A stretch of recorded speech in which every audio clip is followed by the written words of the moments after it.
La almirante Linda Fagan, comandante de la Guardia Costera de Estados Unidos, y su comitiva llegaron a Quito para reunirse con autoridades ecuatorianas. Esto en el marco de la firma de acuerdos de cooperación y fortalecimiento de los tratados vigentes para el combate al crimen organizado. El propósito, dicen, es fortalecer la cooperación de Estados Unidos con Ecuador en la lucha en contra del crimen organizado, y para ello se ha trabajado en la firma de un acta de compromiso que pretendería reforzar los tratados vigentes entre ambos países.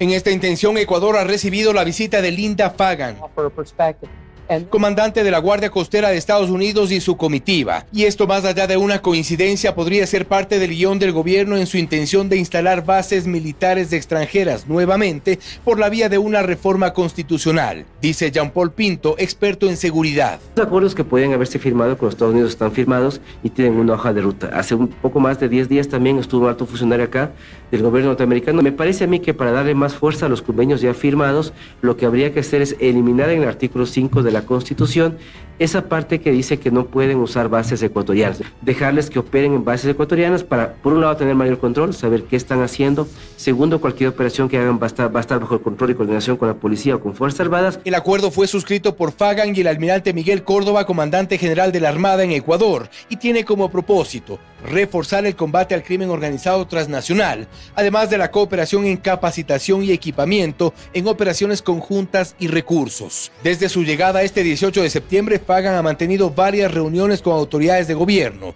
Fagan es la primera mujer almirante 4 estrellas de la Guardia Costera estadounidense y excomandante de su área, catalogada como la oficial con más tiempo de servicio en temas de seguridad marina de Estados Unidos. Su presencia en Ecuador supone en efecto un mensaje del gobierno sobre la cooperación y apoyo de fuerzas militares en territorio ecuatoriano. Claro, porque lo que estamos diciendo es que no es suficiente la cooperación, los convenios que hemos firmado con los Estados Unidos en este caso, y que ahora es importante que también podamos hacer operaciones conjuntas. ¿Intervenciones? Intervenciones, claro. No obstante, Ecuador mantiene varios acuerdos de cooperación con Estados Unidos en materia de seguridad y lucha contra el crimen. Lo que se debatirá por estos meses es el nivel de intervención de fuerzas militares con este propósito. Noticias de última hora, preste mucha atención. Alias Diablo y Russo piden que se emita su sobreseimiento en caso Metástasis, aseguran que Fiscalía no ha demostrado su participación en el delito. De los 37 acusados en el caso Metástasis, los 4 acusados como líderes y 2 colaboradores han intervenido en 2 jornadas de audiencia. La defensa de Javier Alexander, alias Novita, uno de los 4 procesados en el caso Metástasis que son acusados de ser parte de la cúpula de la estructura criminal investigada por el delito de delincuencia organizada, fue quien abrió, la mañana de este jueves, 19 de septiembre, el 7º día de audiencia preparatoria de juicio que se realiza en la Corte Nacional de Justicia. Durante la jornada del miércoles, 18 de septiembre último, para objetar las acusaciones hechas por el fiscal general subrogante, Wilson Toenga, y la representante de la Procuraduría General del Estado, presentaron sus argumentos las defensas de los otros 3 líderes de la empresa criminal, Fabián Gilmar, alias Yanque, Cristian Romero, alias Global Pax, y el empresario Xavier Jordán. Tanto la Fiscalía como la Procuraduría han pedido que sean llamados a juicio los 37 procesados en Metástasis, 4 como líderes y 33 como colaboradores. Para la Fiscalía, alias Novita habría sido el artífice principal de la coordinación de la red de influencias con el Poder Judicial, es decir, fue quien intervino en el pago y negociación de sobornos a cambio de beneficios judiciales y penitenciarios. Javier Alexander, líder de la organización conocido con el alias Novita. Respecto de esa acusación, Pedro Arana, abogado de Javier Alexander, negó que su cliente haya sido quien sobornó a jueces del Guayas para que se favoreciera al líder de la organización, el narcotraficante Leandro Norero, su familia o cercanos a su agrupación delictiva. Aseguró que no existe prueba alguna que refuerce esa teoría de Fiscalía y refirió que más bien fueron otros abogados los que estaban a cargo de la defensa de la familia de Norero, quien era conocido con el alias de Patrón. Arana criticó que la Fiscalía haya favorecido al coprocesado en Metástasis Elibe Angulo proponiendo una pena reducida de solo 15 meses, cuando esa persona está involucrada en delitos como amenazas, secuestros, entre otros, y mintió en su testimonio anticipado en muchos temas, pero en especial en lo dicho sobre Javier Alexander. El abogado cree que sí tendría sentido la acusación hecha por la Fiscalía y que su cliente debería ser acusado de otro delito y de ninguna forma como líder. Al existir esas contradicciones y no tener la Fiscalía, según él, ni un solo elemento que haga presumir la participación de Javier Alexander, la defensa pidió que se emita el auto de sobreseimiento respectivo. Al inicio de la audiencia, la defensa de Marcel, alias Joyero, y del juez Santiago solicitó al conjuez penal Manuel Cabrera que le permita intervenir al final de todos los procesados, pues al mismo tiempo mantenía desde ayer una audiencia en Guayaquil que le imposibilitaba actuar en el caso Metástasis. Ante el imprevisto, el magistrado se lo permitió y dispuso que la defensa del exasambleísta de la Revolución Ciudadana Ronnie Aliaga sea el primero de los 33 acusados como cómplices que intervenga en la diligencia. Ronnie Aliaga es asambleísta del correísmo que mantenía el alias de Russo.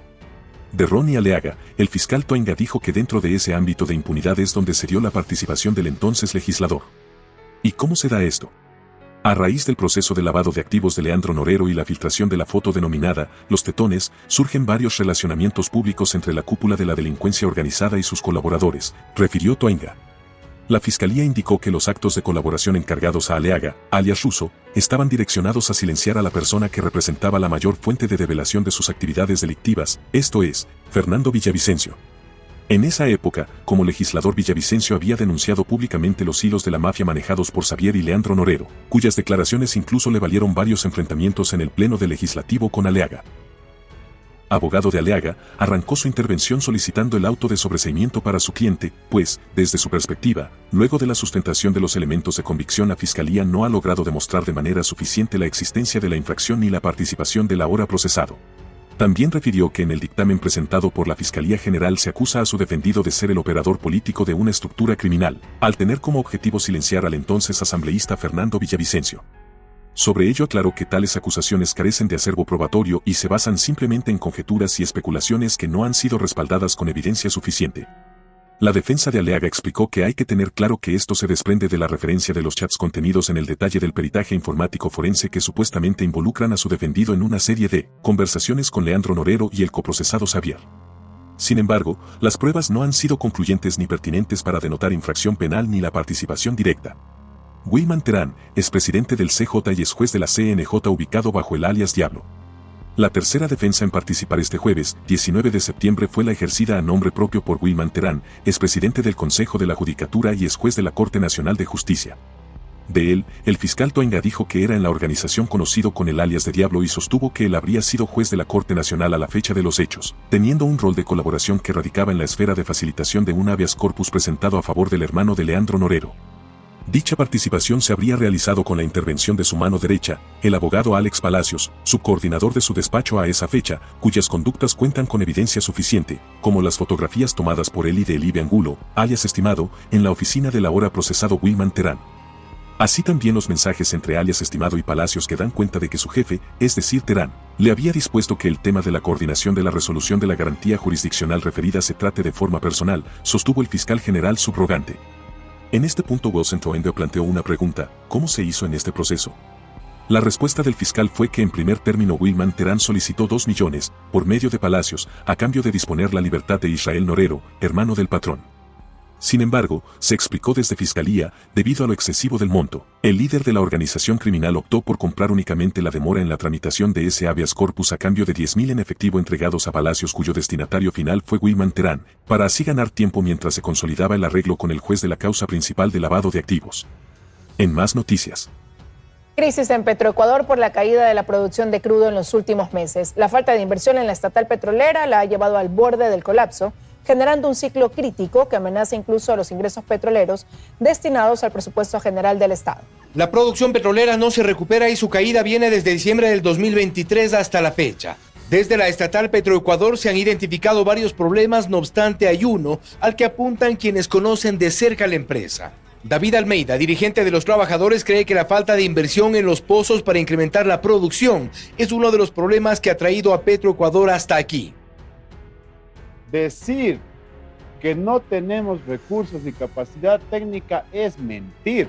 Lo que sucede en la práctica es que se le quita la plata a Petroecuador, se le quita el presupuesto para destinar quién sabe a qué. A esto nosotros los trabajadores lo hemos bautizado como una política de autosabotaje. Ocurre que en promedio la producción petrolera a enero de este año estaba por el orden de los 405.000 barriles de petróleo. En septiembre, 371.000 barriles y a la baja. La falla en los equipos de perforación y problemas en el resto de la infraestructura han abonado al problema. Se suma que los cortes de energía eléctrica podrían ocasionar daños, y esto nos regresa al problema de fondo. la falta de inversión. Y en ello coincide la exgerente de Petroecuador, Marcela Reynoso. Necesito una inversión que es bastante fuerte porque es un negocio de riesgo y de muchísima demanda en capital. Pero si yo no tengo ese presupuesto, no puedo producir crudo para venderlo. Revisadas las cifras, el presupuesto para operaciones del 2023 era superior a los 4.253 millones de dólares. El presupuesto para operaciones en 2024, menos de 4.000 millones. Al no invertir no se produce crudo, al no producir no se genera ingresos y esta cadena de problemas termina afectando a los ingresos en el presupuesto general del Estado. Hasta hace 2 años Petroecuador aportaba con al menos 3.300 millones de dólares al presupuesto. Hoy se estima que en 2024, con suerte, se llegue a 1.300 millones. Y esto se llama crisis. Petroecuador muchas veces tiene liquidez en su caja y esta liquidez es retirada por el Ministerio de Finanzas para utilizarlo en otras necesidades del país. Al momento actual, el Ministerio de Finanzas tiene una deuda con Petroecuador de 1.000 millones. Tenemos un problema en la generación eléctrica que se podría sobrellevar haciendo trabajos, por ejemplo, de reacondicionamiento en el campo Amistad, o la recuperación de las termoeléctricas, o recuperación de todo el aparato de generación. Una empresa estratégica que ha entrado en una crisis sin precedentes en la historia reciente. Una empresa que como botín político ha pasado a ser modelo de ineficiencia. Contactamos con la Dirección de Comunicación de Petroecuador y estamos a la espera de concretar una entrevista con las autoridades en busca de respuestas. Y con los alegatos de las defensas de los supuestos líderes de la organización delictiva en el caso Metástasis, continúa este jueves la audiencia preparatoria de juicio. La diligencia se extenderá incluso durante el fin de semana para avanzar con un extenso número de partes procesales.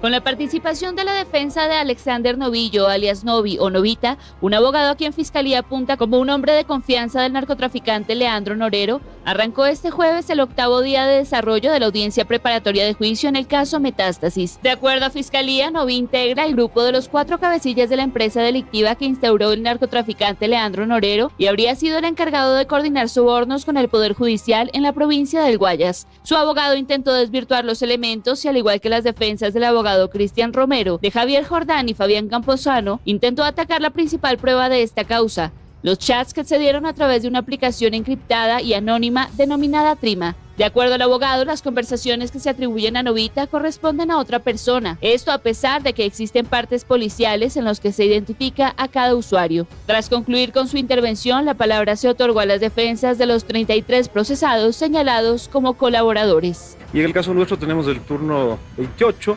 Esperamos nosotros que ya nos toque, tenemos todo preparado para exponer los más de 100 elementos de descargo. En una rápida intervención, el abogado del exasambleísta Ronnie Aliaga, tildado como el operador político de Leandro Norero, argumentó algo similar. Dijo que no hay pruebas contundentes para señalarlo con el alias ruso y que respecto a su supuesto objetivo de silenciar a Fernando Villavicencio, tal como lo expuso Fiscalía, dijo que las denuncias presentadas en su contra solo eran de índole personal y político. El siguiente en tomar la palabra fue el expresidente del Consejo de la Judicatura, Wilman Terán, quien, ejerciendo su propia defensa, aseguró que las conductas de otras personas no pueden ser ligadas a quien ejercía un nivel jerárquico superior en la función judicial. Esto en referencia a que sus supuestos pedidos para tramitar causas en la Corte Nacional se realizaban a través de su mano derecha, Alex Palacios. Conforme lo ha determinado el juez, ha marcado la cancha, vamos a trabajar el día sábado y domingo. Creo que el día martes estaría concluida la audiencia. Hasta el momento, 12 personas han sido condenadas a través de un procedimiento abreviado, tras aceptar su participación en el delito de delincuencia organizada.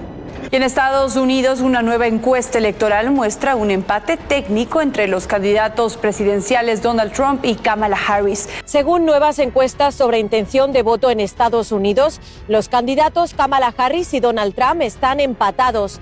Un sondeo presentado por el New York Times, The Philadelphia Inquirer y la Universidad de Siena señala que Harris y Trump estarían empatados con un 47%.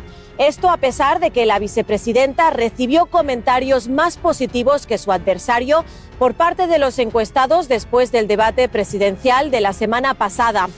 Uno de los estados claves de la contienda electoral es Pensilvania, considerado un estado bisagra porque sus ciudadanos no tienen una tendencia clara a la hora de votar.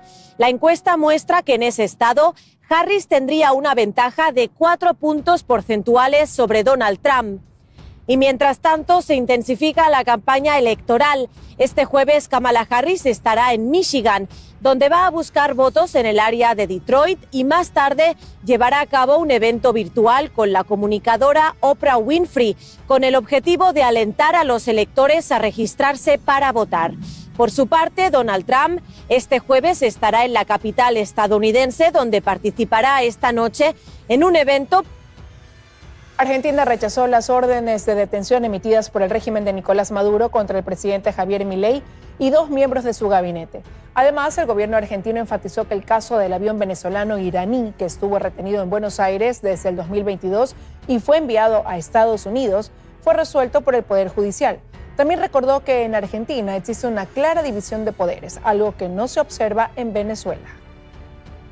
El Parlamento Europeo reconoció al opositor Edmundo González Urrutia como presidente legítimo y democráticamente elegido de Venezuela, tras las cuestionadas elecciones del 28 de julio, donde resultó electo Nicolás Maduro. En una resolución aprobada por 309 votos a favor, 201 en contra y 12 abstenciones, los eurodiputados instan a la comunidad internacional a ejercer toda la presión posible sobre el régimen de Maduro y su círculo más próximo para que acepten la voluntad democrática del pueblo venezolano, reconociendo a Edmundo González Urrutia como presidente legítimo y democráticamente elegido de Venezuela. Agradezco a los representantes del Parlamento Europeo por la discusión que han decidido dar en esta Cámara sobre la grave situación que atraviesa Venezuela. Los venezolanos queremos lo mismo que los europeos han logrado alcanzar en nuestro tiempo: vivir en libertad y democracia bajo un Estado de Derecho. También quiero reconocer y agradecer a las representaciones diplomáticas europeas por su firme respuesta a persecuciones, arbitrariedades y a la violación de los derechos políticos más elementales, así como agradecer la acogida a mi temporaria salida del país. Y quisiera subrayarlo con toda fuerza, con que me sienta capaz de decirlo: mi temporaria salida. Obligado a salir de mi país a causa de presiones inenarrables y de amenazas extremas como millones de venezolanos, estoy aquí ante todos ustedes, honradamente convertido en gestor en cuantas acciones y diligencias diplomáticas puedan verse a nuestro alcance al más alto nivel, para motorizar la solidaridad con la causa democrática venezolana.